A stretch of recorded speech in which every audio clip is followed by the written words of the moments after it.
Bismillahirrahmanirrahim. Assalamualaikum warahmatullahi wabarakatuh. Alhamdulillahirabbil alamin. Nahmadullaha hamdan syakirin, hamdan na'imin, hamdan yuafi ni'amahu wa yukafi'u mazidah. Ya Rabbana lakal hamdu kama yanbaghi li jalali wajhikal karimi wa 'azimi sultanik. Asyhadu an la ilaha illallah wa asyhadu anna sayyidana Muhammadar Rasulullah. Allahumma salli ala sayyidina Muhammadin abdika wa rasulikan nabiyil ummi wa ala alihi wa sahbihi wa sallim taslima biqadri azamati dzatika fi kulli waqtin wa hin. Amma ba'du. Jamaah sidang salat maghrib yang dirahmati oleh Allah Subhanahu wa taala. Sebelum kita memulai kajian kita pada kesempatan kali ini, mari kita sama-sama membaca Al-Fatihah.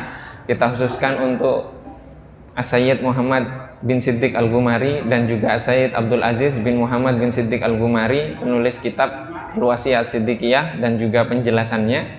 Ala hadhihi niyyah wa bikulli niyatin shalihah wa ila hadratin Nabiyil Mustafa sallallahu alaihi wa alihi wasallam. Al-Fatihah. A'udzubillahi minasyaitonir rajim. Bismillahirrahmanirrahim. Alhamdulillahirabbil alamin arrahmanir rahim maliki yaumiddin. Iyyaka na'budu wa iyyaka nasta'in ihdinas siratal mustaqim siratal ladzina an'amta 'alaihim ghairil maghdubi 'alaihim waladdallin. Amin. Jamaah yang dirahmati oleh Allah Subhanahu wa taala, pada kesempatan yang lalu kita telah menyelesaikan kajian dan juga pembacaan atas kitab Bidayatul Hidayah karya Al-Imam Al-Ghazali, dan kurang lebih waktu yang kita gunakan kurang lebih 1 tahun lebih tentang pembacaan kitab Bidayatul Hidayah tersebut. Maka pada kesempatan kali ini kita akan membaca dan mengkaji buku baru, yaitu judul asli dari buku tersebut adalah Al-Anwar Al-Qudsiyah fi Syarhi Al-Wasiyah As-Siddiqiyah. Al-Anwar Al-Qudsiyah artinya cahaya suci tentang penjelasan wasiat Siddiqiyah. Wasiat Siddiqiyah adalah sebuah wasiat ringkas yang ditulis oleh seorang ulama dari Maroko. Beliau bernama Sayyid Muhammad bin Siddiq Al-Ghumari, dan kemudian wasiat Sayyid Muhammad bin Siddiq Al-Ghumari ini kepada muridnya dijelaskan oleh sang putra, yaitu Sayyid Abdul Aziz bin Muhammad bin Siddiq Al-Ghumari. Secara ringkas, kami meriwayatkan kitab ini dari cucu beliau, yaitu Sayyid Abdul Mun'im bin Sayyid Abdul Aziz bin Sayyid Muhammad bin Siddiq Al-Ghumari. Dan kami sudah menghatamkan kitab ini 1-2 kali lah kepada beliau. Dan kemudian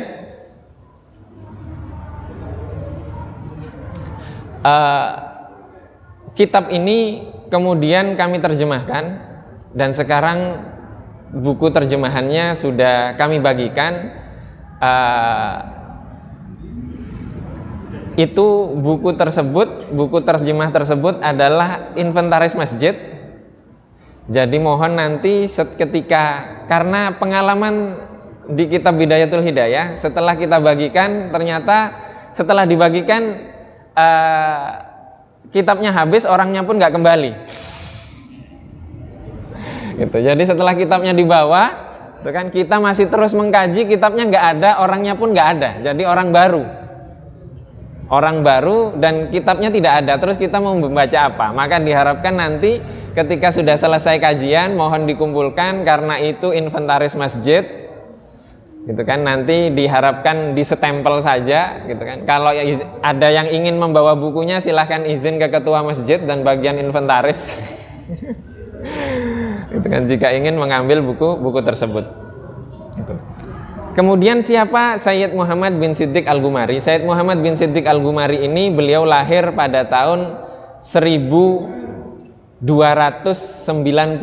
Hijriah, kurang lebih 150-an tahun yang lalu, kurang lebih. Beliau lahir di daerah kampung namanya Humaroh. Humaroh ini sekarang di provinsi di Tanjir namanya. Tanjir itu di Maroko. Dan Tanjir ini kalau kita ke kota Tanjir, kita akan melihat Spanyol, Malaga, dan Andalus lah dulu. Itu seperti kita melihat Pulau Madura dari kota Surabaya. Jadi kelihatan sekali dan perbatasannya hanya selat saja dan nampak jelas Spanyol. Sayyid Muhammad bin Siddiq Al-Ghumari, oleh sang ayahanda beliau dididik sejak kecil untuk menghafal Al-Quran dan sudah hafal Al-Quran, dan mungkin dengan 2 riwayat, yaitu riwayatnya Imam Warash dan riwayatnya Imam Hafaz. Setelah selesai menghafal Al-Quran, sang ayah menginginkan anaknya menjadi ulama, dan kemudian beliau melanjutkan pendidikannya ke kota Fes. Kota Fes ini adalah kota lama di Maroko, dan di sana ada universitas yang paling tua di dunia. Usianya sudah 1100 sekian tahun. Lebih tua dari Al-Azhar, lebih tua dari Zaitunah Tunis. Jadi universitas yang paling tua namanya adalah Universitas Qarawiyyin di kota Fas di Maroko. Kemudian Sayyid Muhammad melanjutkan pendidikan di kota Fas, dan di sana lingkungannya Masya Allah. Kami alhamdulillah sudah pernah ke Fas, sudah pernah ke Tanjir juga, sudah datang ke zawiyah yang ada di Fas, ada juga zawiyah yang ada di Tanjir. Itu kami sudah datangi ke makam beliau dan makam guru beliau. Kemudian Sayyid Muhammad bin Siddiq muda dididik di kota Fas di tangan para ulama. Salah satu guru yang mendidik beliau namanya Sayyid Muhammad bin Ibrahim Al-Fasi. Beliaulah yang kemudian mendidik Sayyid Muhammad bin Siddiq Al-Ghumari di zawiyahnya. Zawiyah itu kalau di Indonesia apa ya? Dia semacam majelis, tempat majelis, dan kemudian digunakan untuk berzikir, digunakan untuk majelis ilmu, dan digunakan untuk pendidikan. Termasuk juga kadang di atasnya digunakan untuk kamar-kamar untuk menginap. Itu namanya zawiyah. Kalau sekarang mungkin modernnya ya pondokan, seperti pondokan, tapi itu kecil, tempatnya kecil. Dan kemudian bahkan pendidikan dari sang guru ini pernah suatu ketika sang guru Sayyid Muhammad bin Ibrahim Al-Fasi meminta kepada Sayyid Muhammad bin Siddiq Al-Ghumari ini untuk membaca zikir. Jadi jarak antara zawiyah dengan Masjid Qarawiyyin itu dari sini ke mana? Ke Haji Domang gitulah, jalan kakinya. Jadi dari sini ke Masjid Qarawiyyin, beliau diminta oleh sang guru untuk zikir dengan teriak-teriak. Jadi istighfar teriak-teriak, astagfirullah, astagfirullah sambil teriak. Dan kemudian dikalungkan tasbih yang tasbihnya seperti biksu. Jadi tasbihnya besar, digalungkan di leher Sayyid Muhammad bin Siddiq Al-Ghumari. Karena sang guru memerintahkan seperti itu, beliau turuti saja. Jadi setiap kali berangkat dan pulang, beliau selalu berzikir dengan teriak-teriak. Dan harus melewati pasar kuno. Pasar kuno, pasarnya klasik sekali di Fes itu, dan beliau harus melewati itu. Kami sudah jalan juga dari zawiyahnya sang guru ke Masjid Qarawiyyin itu. Harus melewati pasar yang ramai memang. Dan beliau teriak-teriak zikirnya. Bahkan dari zawiyah sampai ke universitas, ke masjid itu, semua masyarakat mengira Sayyid Muhammad bin Siddiq ini sebagai orang gila. Karena apa? Karena zikirnya sambil teriak-teriak dan seperti orang gila. Dan ternyata sang guru memerintahkan seperti itu agar apa? Agar menanamkan bahwa perhatian manusia itu tidak penting. Mau dianggap gila, mau dianggap waras, tidak penting. Yang penting adalah perhatian dari Allah Subhanahu wa ta'ala. Karena memang Sayyid Muhammad bin Siddiq Al-Ghumari memiliki kelebihan, kecerdasan, dan kealiman. Dan untuk membunuh keakuan yang ada di dalam diri sang murid, maka sang guru memerintahkan agar berzikir teriak-teriak agar dia dianggap gila dan dia ridho dengan anggapan itu. Nah, sekarang pendidikan seperti ini di mana adanya?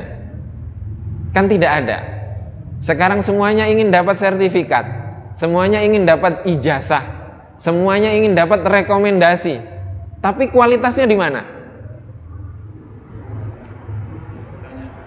Hingga kemudian beliau dinyatakan lulus oleh sang guru, diminta oleh sang guru untuk kembali ke kampung halamannya, yaitu ke Tanjir, ke Gumaroh.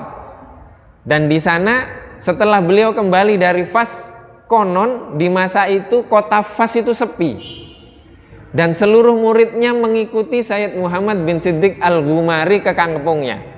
Jadi dipindah dan ketika itu masa penjajahan Perancis. Beliau membuka majelis di sana, majelis Sahih Bukhari, majelis fikih Maliki, majelis Alfiyah Ibnu Malik Nahwu dan Saraf, majelis tafsir. Bahkan majelis Sahih Bukhari beliau gunakan untuk menyemangati masyarakat untuk berperang melawan penjajah, yaitu Perancis ketika itu, sehingga majelisnya itu dijaga penjajah. Beliau adalah salah satu pejuang di kota Tanjir di sana. Dan kemudian ada kisah banyak menarik yang kalau kita bahas akan panjang sekali. Salah satu ceritanya adalah ada seorang kopral dari negara Prancis waktu itu yang menjajah, namanya Kopral Franco. Kemudian kopral ini nanti akan jadi jenderal. Ketika itu ada murid beliau yang sedang berjihad melawan penjajah, ditangkap dan dipenjara dan akan dihukum mati. Berita itu sampai kepada beliau dan kemudian beliau memanggil kopral tadi, yaitu Kopral Franco, minta tolong kepada kopral ini. Kata beliau, kamu bisa tidak membebaskan dan membuka pintu tempat murid saya di penjara? Kamu kalau melaksanakan perintahku, kamu nanti akan menjadi jenderal besar, orang besar di Prancis. Setelah itu amanahnya dilaksanakan oleh sang kopral. Sang murid tadi setelah dibuka pintunya, dia keluar saja. Setelah keluar, semua yang menjaga itu tidak melihat dan keluar saja seperti orang yang tidak terlihat. Maka kisah-kisah seperti ini akan banyak kita temukan di kalangan umat Islam yang sedang berjuang melawan penjajah. Kemudian setelah keluar, beberapa tahun berselang, kopral tadi ternyata jadi presiden Prancis setelah itu. Dia jadi pemimpin Prancis dan menjadi jenderal. Dan sang jenderal tidak lupa kepada Sayyid Muhammad bin Siddiq Al-Ghumari yang menyampaikan dan mendoakan dia tadi. Bahkan di beberapa riwayat kisah mengatakan bahwa Jenderal Franco ini akhirnya masuk Islam, tapi menyembunyikan keislamannya. Kemudian setelah dia menjadi jenderal besar dan pemimpin Prancis, Jenderal Franco ini datang ke kota Maroko untuk mengundang Sayyid Muhammad bin Siddiq Al-Ghumari. Tapi Sayyid Muhammad di tahun 1354 Hijriah beliau sudah wafat.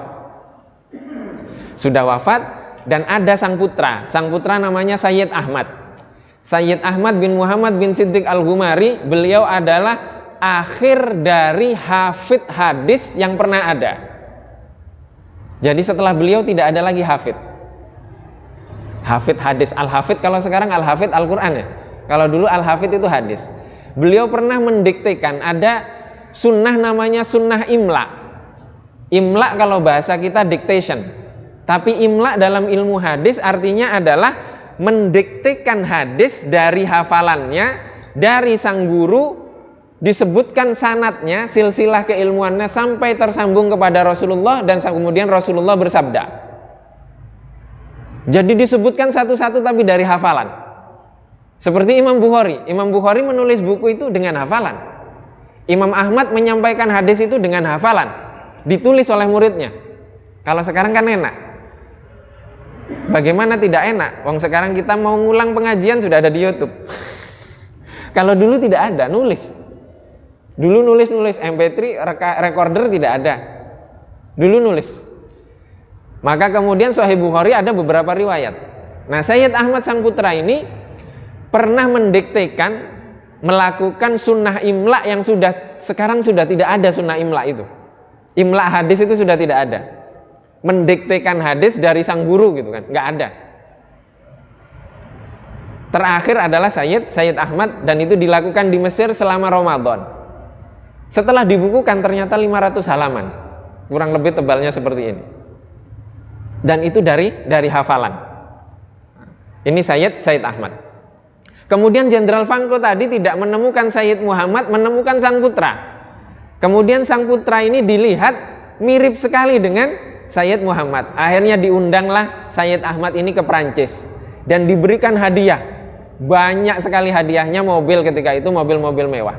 Diterima hadiahnya, kemudian sampai di Maroko, hadiah tersebut dijual dan kemudian digunakan untuk membangun zawiyah dan membangun masjid tempat majelis ilmu semuanya.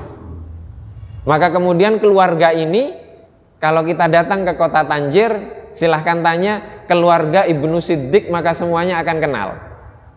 Semuanya akan kenal. Ini adalah sekilas tentang Sayyid Muhammad bin Siddiq. Dan ketika itu kekhilafahan Turki Utsmani sudah runtuh, dan pertama kali muktamar khilafah dilakukan adalah di Mesir dan di Al-Azhar, dan Sayyid Muhammad salah satu yang diundang ketika itu. Dan fotonya ada di media sosial sudah banyak tentang Sayyid Muhammad bin Siddiq Al-Ghumari ini. Beliau memiliki 7 putra. 7-7-nya ulama. Yang pertama adalah Sayyid Ahmad yang tadi kita ceritakan, yaitu beliau sang hafid dan memiliki multidisipliner ya. Jadi disiplin keilmuannya banyak. Ini Sayyid Ahmad. Kemudian adik beliau namanya Sayyid Abdullah. Karena Sayyid Ahmad tidak memiliki anak. Tidak memiliki anak, dan kemudian jaraknya agak jauh dengan Sayyid Abdullah. Nah, Sayyid Abdullah ini beliaulah yang kebanyakan sekarang seluruh di dunia ini rata-rata murid dari Sayyid Abdullah. Ulama-ulama besar sekarang jarang yang tidak mengambil dari Sayyid Abdullah. Sebagaimana para ulama sekarang yang ada yang masih hidup dan ulama besar jarang yang tidak mengambil dari Syekh Muhammad Yasin Al-Fadani dari Padang, itu jarang. Dan majelis Syekh Muhammad Yasin itu pernah beberapa kali majelis bersama dengan Sayyid Abdullah dan bersama dengan Sayyid Abdul Aziz di Mekah. Dan murid-murid beliau itu banyak di Indonesia. Cuma kita saja yang tidak tahu. Kenapa tidak tahu? Karena kita sekarang sudah tersekat dengan media sosial, tersekat dengan mana yang populer, mana yang terkenal, mana yang ini, sehingga kita tidak mengenal tentang silsilah-silsilah keilmuan para ulama kita. Sayyid Ahmad, Sayyid Abdullah juga ulama, hafid hadis juga, dan banyak keilmuan yang beliau tulis. Kemudian beliau punya adik namanya Sayyid Muhammad Zamzami, juga ulama. Ada kemudian memiliki adik lagi Sayyid Abdul Hai, salah satu pakar usul fikih, keilmuan logikanya Masya Allah, dan memiliki banyak karya buku dalam usul fikih tersebut. Dan kemudian beliau punya adik lagi namanya Sayyid Abdul Aziz, yang sekarang bukunya akan kita baca, yaitu penjelasan tentang wasiat Siddiqiyah, wasiat dari sang ayah. Beliau jelaskan, bahkan para ulama di Maroko mengatakan bahwa wasiat Siddiqiyah ini mirip dengan Bidayatul Hidayah, yaitu ringkasan dari Ihya Ulumiddin. Nah, kita bacanya yang ringkasan saja, jangan Ihya-nya. Kalau Ihya berat dan kami pun tidak mampu. Ini Sayyid Abdul Aziz. Dan kemudian beliau memiliki adik namanya Sayyid Hasan. Sayyid Hasan kemudian memiliki adik yang terakhir, tapi adik tiri, beda ibu, namanya Sayyid Ibrahim, dan baru wafat tahun yang lalu. Jadi 7-7-nya adalah para ulama. Dan Sayyid Ibrahim Muhammad bin Siddiq Al-Ghumari pernah menulis sebuah buku, kemudian buku beliau dibakar. Setelah dibakar, beliau mengatakan, kenapa kok dibakar? Nanti yang nulis buku saya anak-anak saya. Sehingga kemudian Sayyid Abdullah itu karya bukunya dijadikan ensiklopedi satu cetakan, jumlahnya kurang lebih 32 jilid. Satu jilidnya 600-an halaman lah. Itu seluruh karya beliau digabung. Sekarang Sayyid Ahmad juga seluruh karyanya sedang dijadikan ensiklopedi, dan belum selesai proses penulisan dan proses cetaknya. Konon sudah sampai, kami tanyakan kepada putra dari Sayyid Abdul Aziz, yaitu Sayyid Abdul Mun'im, beliau mengatakan sudah sampai di angka 50 jilid tapi belum selesai. Termasuk Sayyid Abdul Aziz juga sedang dikumpulkan menjadi ensiklopedi karya-karyanya, dan sudah sampai di angka 60-an jilid tapi belum selesai tertulis. Artinya ini adalah para ulama kita yang secara keilmuan bisa dipertanggungjawabkan, dan secara keilmuan ada silsilah keilmuannya. Secara madhab fikih, beliau awalnya dasarnya adalah madhab maliki, tapi kemudian dikembangkan sampai kemudian memiliki kemampuan untuk menyimpulkan dari Al-Quran dan hadis sesuai dengan ijtihadnya sendiri. Maka ada beberapa pandangan-pandangan yang berbeda dengan para ulama berdasarkan Al-Quran, berdasarkan hadis. Ini adalah sekelumit tentang keluarga Al-Ghumari. Dan kemudian secara nasab Sayyid Muhammad bin Siddiq Al-Ghumari tersambung kepada Sayyid Idris Al-Akbar. Maka kita akan kenal namanya keluarga Adarisah.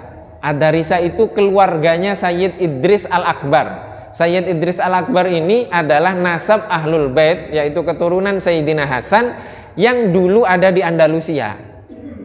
Kemudian dari Andalusia, Andalus itu kan kemudian dijajah. Setelah dijajah, umat Islam semuanya dibantai, ya kan? Dibantai, bahkan ada beberapa keturunan-keturunan yang kemudian dijadikan budak, kemudian ada yang terbawa ke Inggris. Itu ceritanya panjang, dan sebagian lagi kembali ke Maroko. Nah, di Maroko inilah kemudian membesar keluarga Adarisah. Maka raja Maroko sekarang itu adalah Ahlul Bait.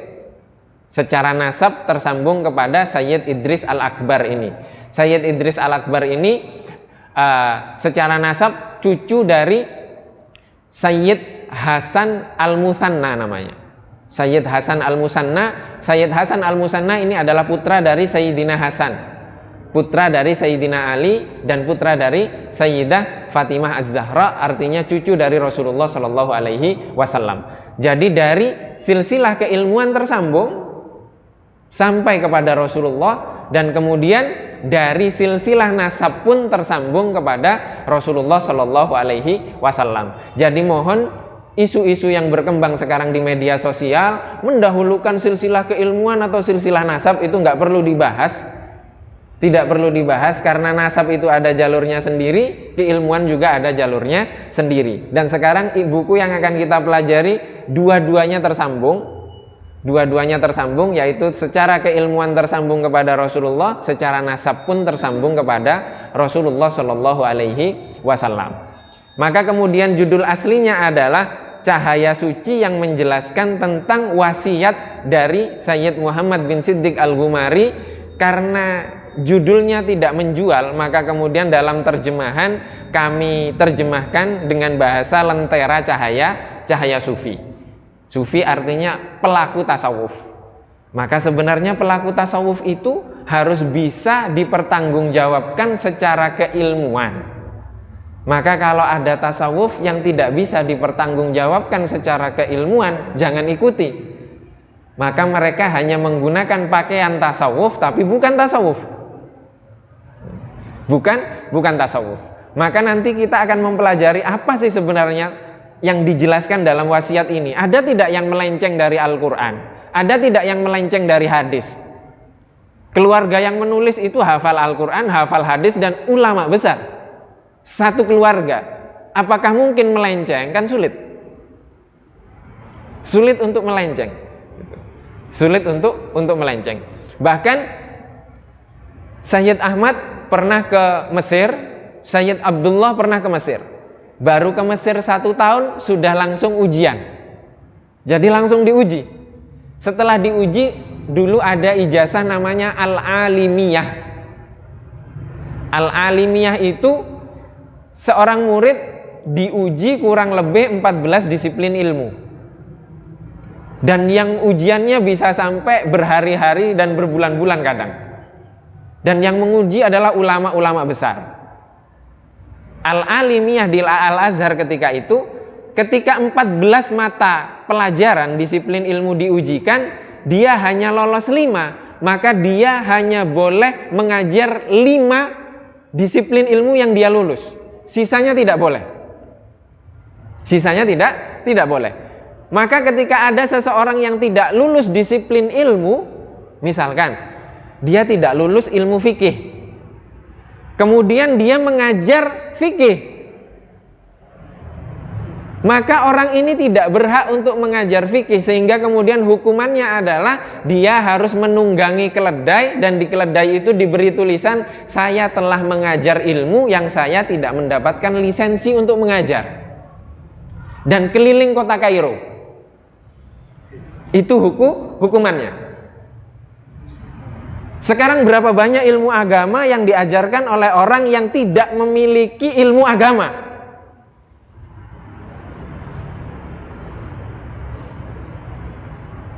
Berapa banyak?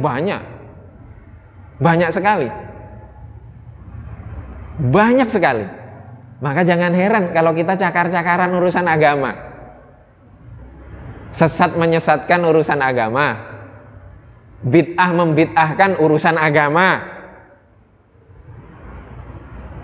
Nah, Sayyid Abdullah dan Sayyid Abdul Aziz baru 1 tahun di Mesir, belum sampai 1 tahun sudah diuji, dan 14-14-nya lulus. Bahkan dijadikan teman diskusi oleh mufti Mesir ketika itu, yaitu Syekh Hasanin Makhluf namanya. Itu Sayyid Abdullah. Itu alimiyah. Kemudian ada alimiyah ulya namanya, di atasnya lagi, dan diuji kurang lebih 24 disiplin ilmu, dan beliau pun setelah itu lulus lagi, sehingga kemudian beliau berhak untuk mengajar di Al-Azhar, mengajar di Masjid Al-Azhar. Jadi diuji oleh banyak ulama, semua disiplin ilmu. Itu Sayyid Abdullah. Demikian juga Sayyid Abdul Aziz. Semuanya, mereka semuanya diakui secara keilmuan oleh para ulama. Dan kemudian ini sekelumit tentang keluarga Gumari, dan alhamdulillah kami tersambung kepada keluarga beliau, juga kami alhamdulillah juga tersambung kepada Qarawiyyin, Universitas Qarawiyyin. Jadi santri kami sudah ada 8 orang yang ada di Universitas Qarawiyyin, yang sejak kurang lebih 1160-1180 tahun yang lalu belum ada mahasiswa Indonesia yang masuk di sana, dan alhamdulillah santri kami sudah di sana 8 orang sekarang. Dan ini adalah bentuk usaha kita untuk melahirkan dan membumikan ajaran agama Islam agar tersambung kepada sumber-sumbernya yang otentik. Sumber-sumbernya yang otentik. Maka kemudian pada kesempatan kali ini kita akan membahas satu buku, yaitu Al-Wasiyah As-Siddiqiyah, yaitu wasiat dari Sayyid Muhammad bin Siddiq Al-Gumari. Isinya tidak jauh beda dengan Bidayatul Hidayah atau ringkasan juga dari Ihya Ulumuddin. Ini adalah wasiat Siddiqiyah yang beliau tulis untuk murid-murid beliau, dan kemudian dijelaskan oleh sang putra, yaitu Sayyid Abdul Aziz, dan kami mengambil dari putra Sayyid Abdul Aziz ini, yaitu Sayyid Abdul Mun'im. Dan Sayyid Abdul Mun'im ini sejak kecil beliau menghususkan setiap hari itu 8 jam berada di zawiyah, membaca buku, membaca kitab, dibimbing langsung oleh sang ayah dan oleh sang paman, yaitu Sayyid Abdullah. Maka bagaimana dengan kualitas keilmuan beliau ini? Dari kecil 8 jam sehari dididik langsung oleh sang ayah dan sang paman. Sang ayah dan sang paman. Dan dari seluruh keluarga itu yang memiliki anak dari Sayyid Abdul Aziz saja, dan penerusnya adalah Sayyid Abdul Mun'im tersebut. Dan beliau sekarang ada di Tanjir di Maroko, dan beliau menceritakan itu kepada kami, bagaimana sang paman dan sang ayah mendidik beliau. Mungkin nanti kalau beliau datang kita undang ke masjid ini untuk ngisi. Kalau beliau datang, tapi sudah lama tidak datang karena Covid. Nah, ini adalah Sayyid Muhammad dan Sayyid Abdul Aziz, dan ini adalah wasiat Siddiqiyah, dan kemudian kita terjemahkan dalam buku itu, yaitu Lentera Cahaya Sufi. Di sini Sayyid Abdul Aziz mengatakan Bismillahirrahmanirrahim, dengan menyebut nama Allah Subhanahu wa taala. Alhamdulillahi alama alhama wa an'ama wa allama. Segala puji bagi Allah Subhanahu wa taala yang telah menganugerahkan ilham, menganugerahkan nikmat, dan menganugerahkan ilmu. Wa sallallahu ala sayyidina wa maulana Muhammadin wa alihi wa sahbihi wa sallama. Dan juga salawat serta salam atas sayyidina wa maulana Muhammadin dan seluruh keluarganya dan seluruh para sahabatnya. Wa ba'du. Fahadha syarhun mukhtasarun. Buku ini adalah penjelasan ringkas liwasiyatil qutbil akbari wal arifil ashari al haizi lil ilmaini wal jami'i baina syarafaini, dari wasiat al kutub al akbar, kutub yang paling agung.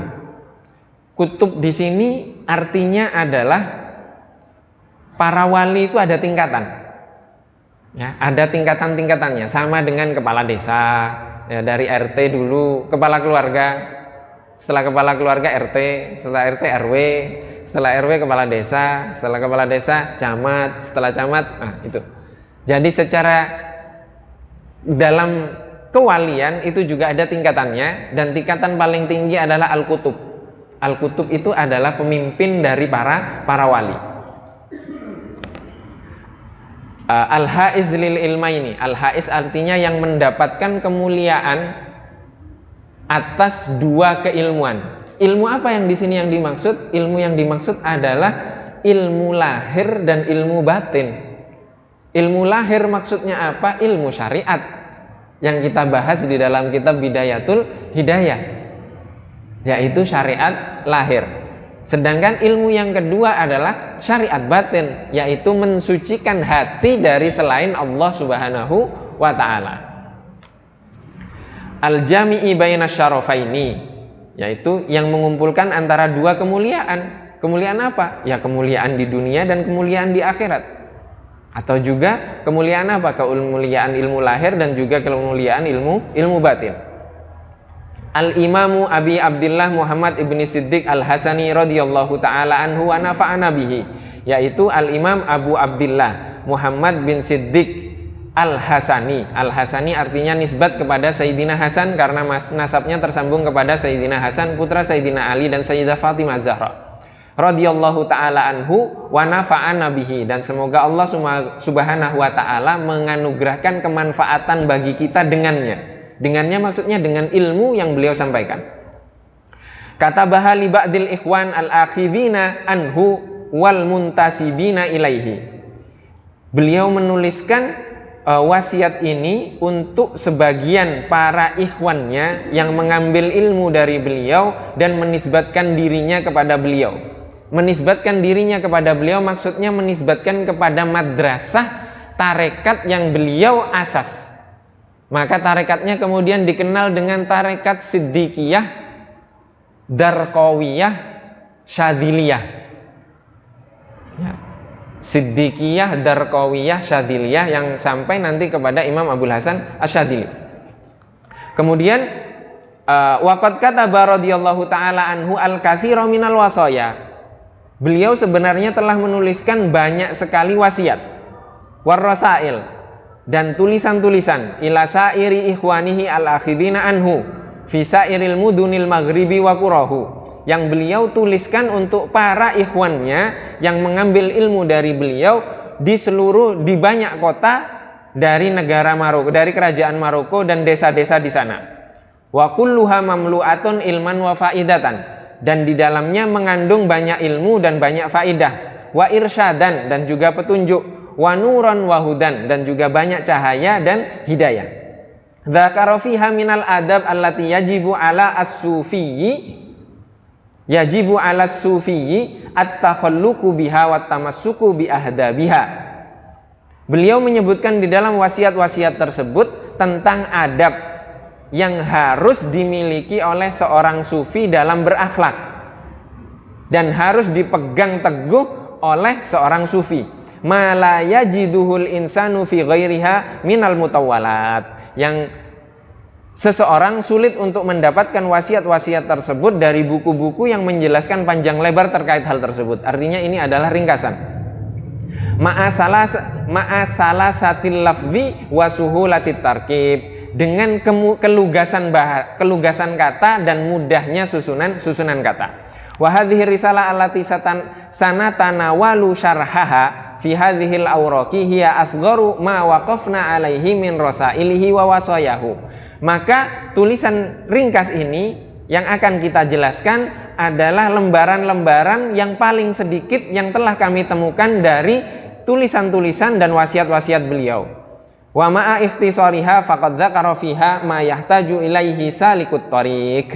Maka dengan ringkasnya wasiat ini kita menemukan bahwa di dalamnya telah disebutkan apa yang diperlukan oleh salikut thariq. Salikut thariq adalah orang yang sedang berjalan di atas jalan. Di atas jalan menuju kemana? Menuju kepada akhir hidayah. Dalam kitab Bidayatul Hidayah. Jadi permulaan dari hidayah itu berjalan menuju akhir dari hidayah tersebut. Artinya jalan menuju Allah Subhanahu wa ta'ala. Wala yastaghni anhu talibul akhirati saliku ala minhaji ahli sunnati. Maka amat sangat penting bagi seseorang yang sedang mencari akhirat yang berjalan sesuai dengan metodologi ahlus sunnah wal jamaah. Jadi sesuai dengan ahlus sunnah wal jamaah. Wa hadza syarhu huwa asyarhu ats-tsalitsu alladzi wada'tuha ala hadhil wasiyatil mufidatil jami'ati lima yahtaju ilaihil mu'minu fi mu'amalatihi ma'a rabbih ta'ala. Maka penjelasan ini adalah penjelasan ketiga yang telah aku tulis dari wasiat yang penuh faedah ini, yang karenanya seorang yang beriman amat sangat membutuhkan kepada penjelasan ini agar dia dapat bermuamalah dengan sang penciptanya, yaitu Allah Subhanahu wa ta'ala. Wa sammaituhu al-anwar al-qudsiyah fi syarhil wasiyah as-siddiqiyah. Maka aku menuliskan, memberi judul buku ini dengan nama Al-Anwar Al-Qudsiyah, cahaya suci fi syarhil wasiyatis siddiqiyah, tentang penjelasan wasiat siddiqiyah. Wallahu ta'ala as'alu ayyan fa'abihi. Aku memohon kepada Allah Subhanahu wa ta'ala semoga menganugerahkan kemanfaatan dengannya. Wa yataqabbalahu, dan menerima amal ini. Wa yuthiba alaihi, dan menganugerahkan pahala atas amal ini. Innahu sami'un mujib wa bil ijabati jadir. Sesungguhnya Allah Subhanahu wa ta'ala maha mendengar lagi maha pengabul doa. Qala syekhuna wa imamuna radhiyallahu ta'ala anhu wa nafa'ana bihi. Telah berkata guru kami dan imam kami radhiyallahu ta'ala anhu, dan semoga Allah Subhanahu wa ta'ala menganugerahkan kemanfaatan kepada kita dengannya. Alhamdulillah.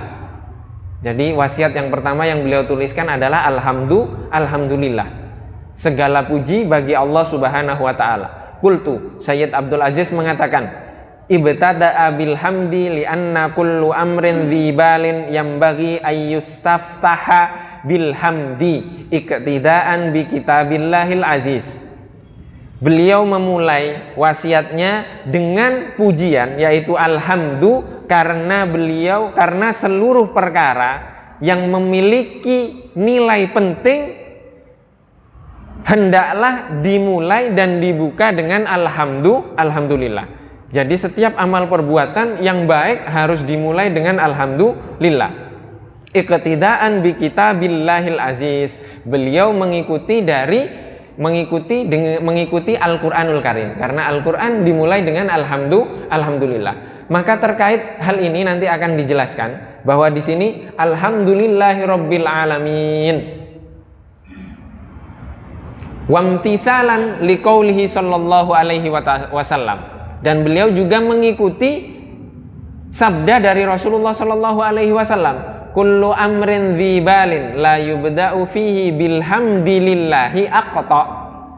Rasulullah Shallallahu Alaihi Wasallam bersabda, seluruh perkara yang memiliki nilai penting, la yubda'u fihi bilhamdilillah, yang tidak dimulai dengan alhamdulillah, aqta. Aqta itu artinya buntung. Buntung artinya terputus. Terputus dari apa? Buntung dari apa? Dari keberkahan. Buntung dari keberkahan. Artinya seluruh amal ibadah, seluruh amal perbuatan yang tidak dimulai dengan alhamdulillah, maka dia aqta atau buntung, terputus dari keberkahan. Maka di sini ada perdebatan antara para ulama. Jadi amal perbuatan itu dimulai dengan bismillah atau dengan alhamdulillah. Hadis mengatakan alhamdulillah. Tapi ada hadis lain yang mengatakan kullu amrin dzibalin la yubda'u bi bismillah fahuwa aqta. Segala amal perbuatan yang tidak dimulai dengan bismillah, maka dia terputus dari keberkahan. Yang mana yang benar? Para ulama berbeda pendapat. Sayyid Abdul Aziz lebih memilih hadis yang alhamdulillah lebih sahih daripada yang bismillah. Jadi beliau kalau ingin memulai pendapat beliau dengan alhamdulillah dulu. Karena yang bismillah itu hadisnya lemah menurut beliau.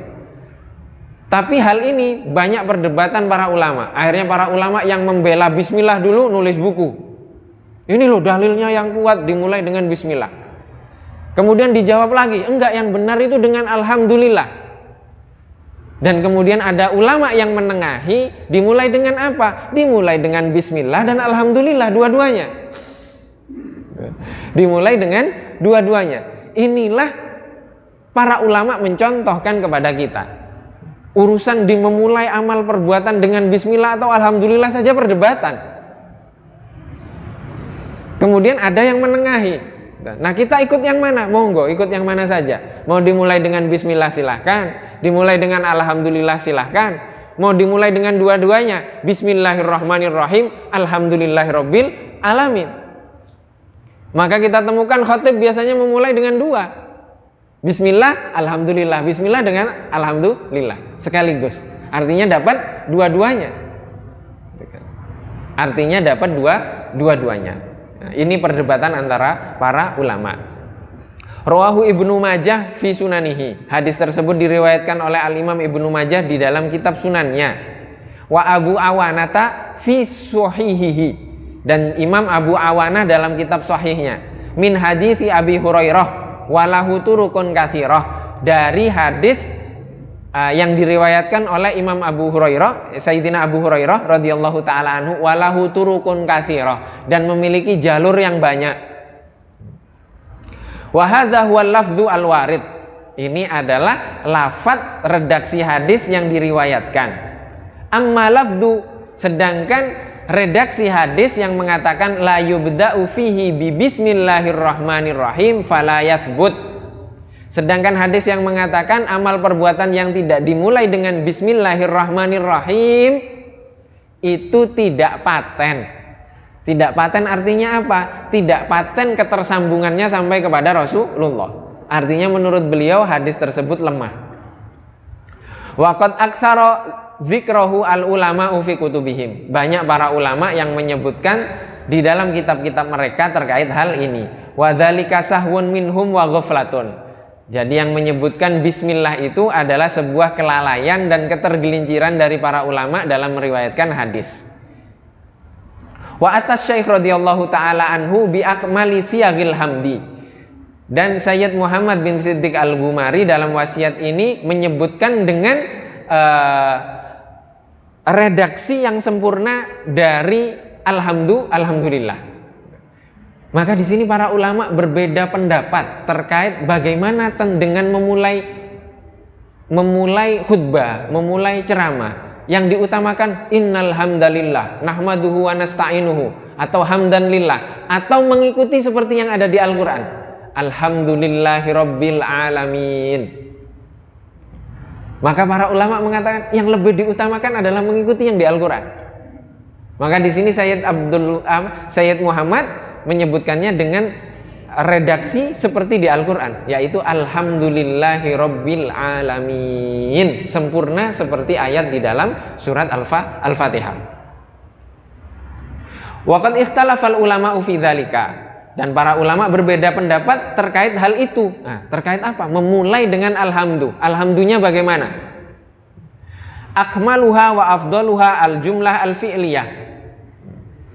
Yang lebih sempurna, sebagian ulama mengatakan yang sempurna kalimat syukur tersebut adalah dengan dalam bentuk kata kerja. Dalam bentuk kata kerja artinya bagaimana? Nahmadullaha hamdan syakirin. Nahmadu artinya kami memuji Allah Subhanahu wa taala. Jadi itu dengan kata kerja. Tapi kalau alhamdu sebagian lain li'annaha tus'iru biman sadara minhu alhamdu. Karena dengan menyebutkan kata kerja nahmadu itu menunjukkan bahwa hal tersebut menunjukkan kepada asal sumber dari pujian tersebut, yaitu Allah Subhanahu wa taala. Kemudian wahwa adallu alal ubudiyah, dan itu lebih menunjukkan kepada bentuk penghambaan seorang hamba. Wa qala akharun, dan sebagian ulama lain mengatakan akmaluha wa afdaluha al jumlah al ismiyah. Sedangkan para ulama lain mengatakan yang lebih sempurna, yang lebih afdal adalah dengan menyebutkannya dalam redaksi kalimat ismiyah, yaitu kata isim yang menunjukkan kebendaan. Artinya alhamdu yang sempurna. Kenapa demikian? Li'annaha tadullu ala dawami madmunihi. Karena kata benda itu menunjukkan keabadian, keberlangsungan dari makna yang terkandung di dalamnya. Li'aqdami iktiraniha bizaman. Karena kata benda tersebut tidak terikat dengan waktu, bi khilafi al-fi'liyah. Sedangkan kata kerja itu terikat dengan waktu. Nah, ini perbedaan antara para ulama terkait alhamdu yang sempurna bagaimana, nahmadu, ahmadu, atau alhamdu dengan kata benda. Wallahu wa rasuluhu a'lam. Nanti insya Allah akan kita lanjutkan pada kesempatan yang akan datang terkait wasiat-wasiat yang beliau sampaikan. Mohon maaf apabila ada kekurangan. Wabillahi taufiq wal hidayah wa ridha wal inayah. Wassalamualaikum warahmatullahi wabarakatuh.